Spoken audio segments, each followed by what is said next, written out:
नमस्कार विद्यार्थी मित्र हो, गुड इव्हनिंग. आज आपण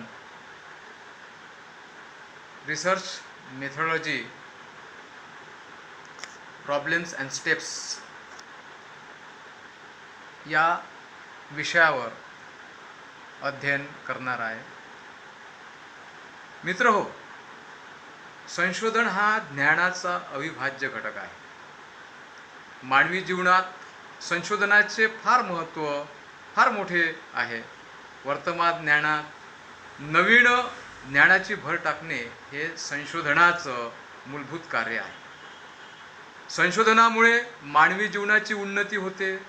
समाजाच्या विकासासाठी सामाजिक संशोधनात महत्त्व दिले गेले आहे.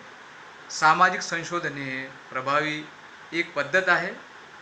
ती मानवी स्वभावाचा एक घटक आहे. सामाजिक संशोधनातून भूतकालीन समाजाच्या महत्त्वपूर्ण घडामोडी वर्तमान भविष्यकाळात दिशादर्शक ठरत असतात. मानवी जीवनात, व्यवहारातील आणि सृष्टीतील विविध समस्या सोडवण्यासाठी सातत्याने संशोधन करणे आवश्यक आहे. सत्य शोधून काढणे हा संशोधनाचा मूळ उद्देश आहे, हेतू आहे. सामाजिक संशोधनाने सामाजिक विषयाचे अनुषंगिक, राजकीय, धार्मिक, आर्थिक, सांस्कृतिक इत्यादी विविध प्रकारचे पैलू पुढे येतात. यातून निघणाऱ्या निष्कर्षातून माणसाच्या ज्ञानाला चालना मिळते. मानवी विकासासाठी प्रयत्नशील बनतो. माणूस हा विकासासाठी प्रयत्नशील बनतो. सामाजिक शास्त्रातील संशोधन हे समाजातील विविध प्रश्नांचे, समस्यांचे निराकरण करत असते आणि म्हणूनच संशोधनाला फार महत्त्व आहे. एक संशोधक, इतिहासकार म्हणतो, प्रोफेसर C.A. मोझर यांनी व्याख्या केली सामाजिक संशोधनाच्या संदर्भात.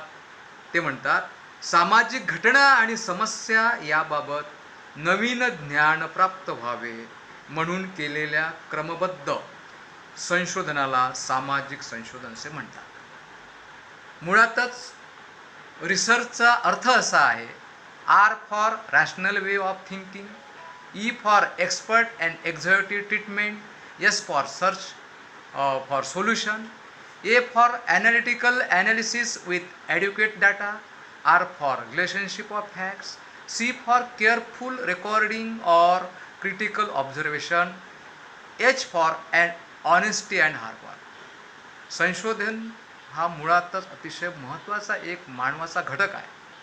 संशोधनाने विविध समस्या शोधतात, पण मात्र संशोधन हे प्रामाणिक असावं, ऑनेस्टी असावं आणि त्यामुळेच संशोधन हे काळाची गरज आहे. त्याच्या समस्याही भरपूर आहेत. त्या काही सहजपणे करता येत नाही, सोडवता येत नाही. अनेक प्रॉब्लेम्स आहेत, त्याच्या स्टेप्स आहे. त्या दृष्टिकोनातून मी या ठिकाणी हे संशोधनाच्या बाबी मांडणार आहोत. संशोधन करताना अनेक मेथड्स आहेत. संशोधनाच्या वेगवेगळ्या पायऱ्या आहेत. संशोधन कोणत्या विषयावर करायचं, कोणते त्याचे टॉपिक्स आहे, त्याच्या मेथड्स कोणत्या आहे, आणि म्हणून सर्वात सुरुवातीला जे सिलेक्शन आहे सब्जेक्टचं ते महत्त्वाचं आहे. सिलेक्शन झाल्यानंतर त्याचा अभ्यास कोणत्या साहित्याशी येतो, त्याच्यात प्रॉब्लेम कोणते आहे, फॉर्मेशन ऑफ हायपोथेसिस, जे आपण गृहीतके करतो तेही मांडणं गरजेचं आहे. प्रिपेरिंग ऑफ रिसर्च डिझाईन, त्याचा ढाचा कसा आहे त्याचाही अभ्यास आवश्यक आहे. जे संशोधन आपल्याला करायचे आहे त्याचा डाटा कलेक्शन कसा केला पाहिजे, कलेक्शन ऑफ डाटा त्याला आपण म्हणतो, त्याला खूप महत्त्व आहे संशोधनामध्ये.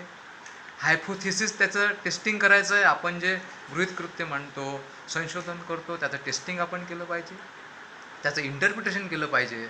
आणि सर्वात शेवटी रिसर्च जो आपण संपूर्ण करतो त्याचा थिसिस कसा केला पाहिजे, ह्या स्टेप्स आपल्याला मांडता येतात. म्हणजेच याचा अर्थ संशोधनात जे आपण करणार आहे त्या विषयाचं ज्ञान आपल्याला पाहिजे, प्रारंभिक ज्ञान आपल्याला पाहिजे, त्याचा विस्तार किती आहे ते आपल्याला माहीत पाहिजे. विषय निवडीबाबत आपण दक्षता घेतली पाहिजे. विषय निवडताना कोणताही विषय घ्यायचा, त्याचा डाटा नाही आणि त्याच्या प्रूफ्स नाही, आणि नसला तर विषय हा क्रिटिकल होतो, तो विषय मांडता येत नाही आणि तो पूर्णत्वात जात नाही. संशोधन पद्धतीची निवड कोणत्या कोणत्या आपण पद्धती घेतल्या पाहिजे, त्याचंही अभ्यास विवेचन करणं गरजेचं आहे. त्याचं अध्ययन सुरुवातीला केलं पाहिजे, त्याचं परीक्षण असं केलं पाहिजे, त्याचं तथ्य काय आहे, साधन सामुग्रीची उपलब्ध आहे किंवा नाही, हेही पडताळून पाहणे गरजेचं आहे. सामाजिक संशोधनाच्या मूलभूत पायऱ्या हा अतिशय महत्त्वाचा घटक आहे. संशोधन करत असताना त्याचा अभ्यास करणे, त्याचं अध्ययन करणे हे महत्त्वाचा घटक आहे. वैज्ञानिक संशोधन पद्धती वापरल्याशिवाय कोणतेही सामाजिक संशोधन पूर्ण होऊ शकत नाही. सामाजिक संशोधन करताना संशोधकाला वैज्ञानिक पद्धतीपासून दूर राहता येत नाही. सामाजिक संशोधन हे सुद्धा वैज्ञानिक संशोधन आहे. तथ्यांचे एकत्रीकरण करणे, वर्गीकरण करणे, स्पष्टीकरणाच्या दृष्टिकोनातून संशोधकाला संशोधन पद्धतीची संपूर्ण माहिती असणे आवश्यक आहे. संशोधन करत असताना संशोधनाच्या प्रक्रिया जे तज्ज्ञांनी पुस्तकं लिहिलेले आहेत त्यांचं वाचन करणं गरजेचं आहे. सामाजिक संशोधनाच्या विविध टप्पे आहेत, अनेक टप्पे आहेत, त्या टप्प्यातून त्याला जावं लागते. विविध विद्वानांनी या विभिन्न टप्प्यांचा उल्लेख वेगवेगळ्या प्रकारे मांडलेले आहे. सामाजिक संशोधन प्रक्रियेचे स्पष्टीकरण करण्याच्या दृष्टिकोनातून सामाजिक संशोधनाचे महत्त्वपूर्ण टप्पे तसेच सामान्य प्रक्रिया आपल्याला मांडता येते. सर्वात प्रथम सिलेक्शन ऑफ स्टडी प्रॉब्लेम.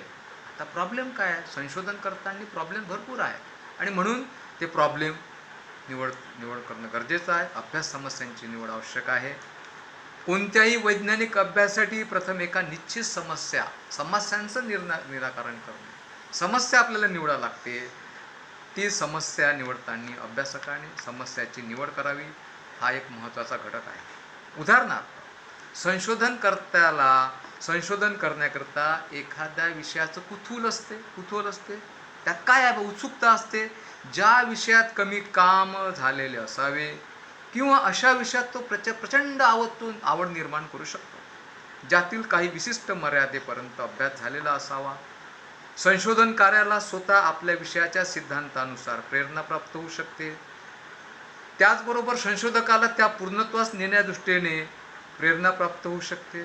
कधीकधी संशोधकर्त्याला व्यक्तिगत आवडीतून संशोधन करण्याची प्रेरणाही बनू शकते. संशोधन समस्या ही संशोधन प्रक्रियेची पहिली पायरी आहे. आणि म्हणूनच कोहेम आणि नॅगलचं मत आहे, काही व्यावहारिक आणि सैद्धांतिक अडचण उपस्थित झाल्याशिवाय कोणतीही चौकशी संशोधन सुरू होत नाही. एखादी समस्या निर्माण होईल त्यावेळेस आपल्याला त्या समस्याची मार्ग शोधता येईल. ज्या तथ्यांच्या आधारे समस्येची किंवा अडचणीचे निराकरण करायचे असते त्या तथ्यांमधील समस्या व्यवस्था समजण्यासाठी समस्या मार्गदर्शक ठरू शकते. म्हणजे स्टेप्स म्हणता येईल आपल्याला की identify and topic and define the problem. जे समस्या आहे त्या आयडेंटिफाय आपण केल्या पाहिजे. Search for sources of data, primary and secondary, त्या डाटा आपण सिलेक्शन केल्या पाहिजे, डाटा आपण शोधले पाहिजे. Evaluation of historical sources. आता एक विषय आपण घेतला इतिहासाच्या विषयानुसार, त्याचं मूल्यांकन आपण केलं पाहिजे. हिस्टॉरिकल सोर्सेस कोणते आहे त्याचं ॲनालिसिस केलं पाहिजे. Synthesis, summarising and interpretation of data, note and each biography cards. सगळ्यात शेवटी आपण बायोग्राफी, अत्यंत महत्त्वाचा घटक आहे, संशोधनाचा मूळ गाभा आहे. रायटिंग द रिसर्च रिपोर्ट, आणि शेवटी आपण रिसर्च रिपोर्ट शोधलं पाहिजे. विषयामध्ये जे साहित्य आहे त्याचा अभ्यास आपण केला पाहिजे. जे रिलेटेड आपण एखादा विषय निवडला त्याचं साहित्य असणं गरजेचं आहे. साहित्य लिटरेचरचे प्रॉब्लेम्स आहेत ते आपण त्याचे निवडले पाहिजे. संशोधन समस्यांचं निराकरण झाल्यावर त्याचं लिखाण केलं पाहिजे. PhD संशोधनाच्या आराखड्याला विषय लिहिण्यास आणि तो मान्य करण्यास आवश्यक आहे. आपण त्याचा आराखडा तयार केला पाहिजे पहिले, आणि तो मान्य झाला पाहिजे RRCतून, आणि तो झाल्यानंतर आपण गृहीत कृत्यांची निर्मिती केली पाहिजे. फॉर्मेशन ऑफ हायपोथेसिस त्याला असं आपण म्हणतो. गृहीत कृत्य हे अध्ययनाला निश्चिती देते आणि योग्य तथ्यांची निश्चितता गृहीत कृत्यच करते. निर्मिती, वेळ, श्रम, पैसा, साधन सामग्री, संकलन हे गृहीत कृत्य आपल्याला वाचवते. गृहीत कृत्य हे अधिक विश्वासार्ह असते. ते एक प्रकारचे अनुमान आहे. त्या आधारे वास्तविक संकलित करण्यास आपल्याला मदत होते. संशोधन समस्येची संबंधित संभाव्य उत्तरांची जे संभाव्य उत्तरे आहेत त्या विधान स्वरूपात आपल्याला मांडता येते. गृहीत कृत्यांची निर्मिती त्यालाच म्हटलं गेलेलं आहे. ती आपल्याला दिशा देते, संशोधकाला दिशा देते. यशस्वी संशोधनासाठी गृहीत कृत्ये निर्मिती ही प्रारंभिक आवश्यक आहे. त्यानंतर संशोधन आराखडा कसा तयार करायचा. Preparing the research design. आता त्याचं संशोधनचा आराखडा तयार करणं गरजेचं आहे. रूपरेषा काय आहे, त्याला संशोधन आराखडा असं म्हटलं गेलेलं आहे. ते नियोजन आहे संशोधनाचं. आणि म्हणूनच प्रोफेसर मिलर म्हणतो, research design it as the planned sequence of the entire process involved on conducting research study.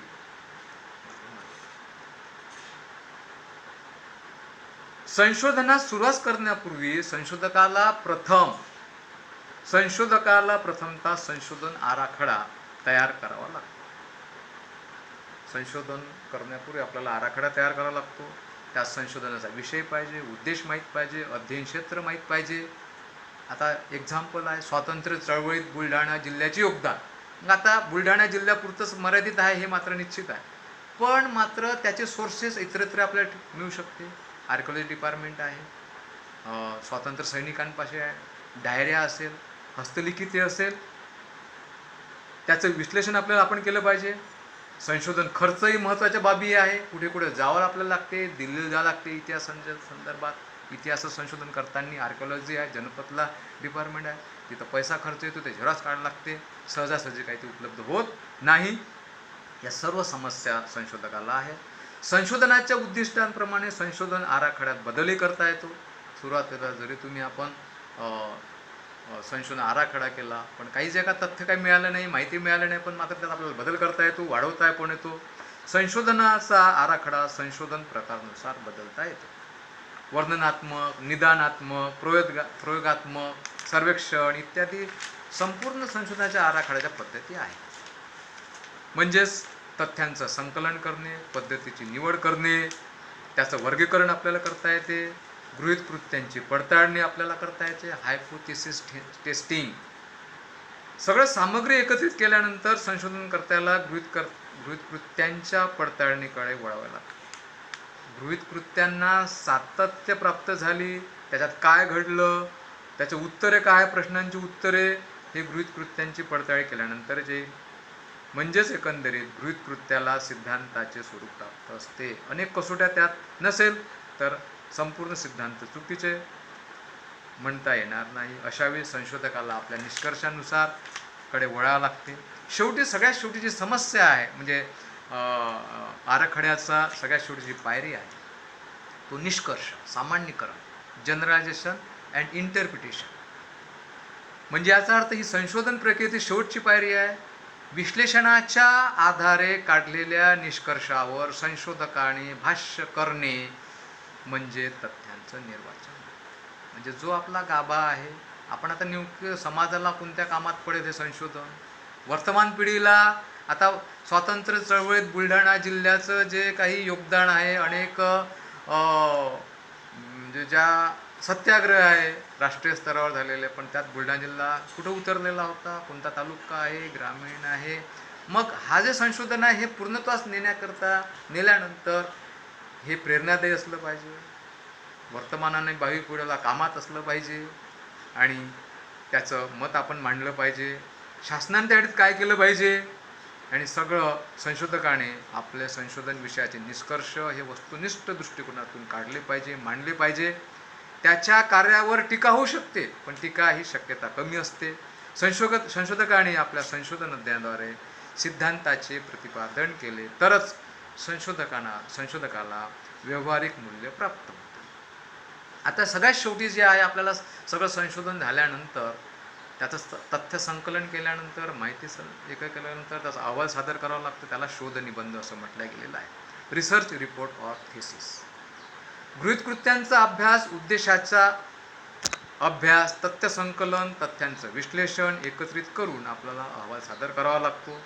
संशोधनात शोधलेले इतरांना समजण्यास मदत करणारे माहिती संशोधक आपल्या अहवालात लिहितो. संशोधन अहवालात संशोधकाला मुखपृष्ठ, ऋणनिर्देश, प्रस्तावना, प्रकरणानुसार विश्लेषण, उपसंहार, निष्कर्ष, परिशिष्ट अत्यंत महत्त्वाचे आहे.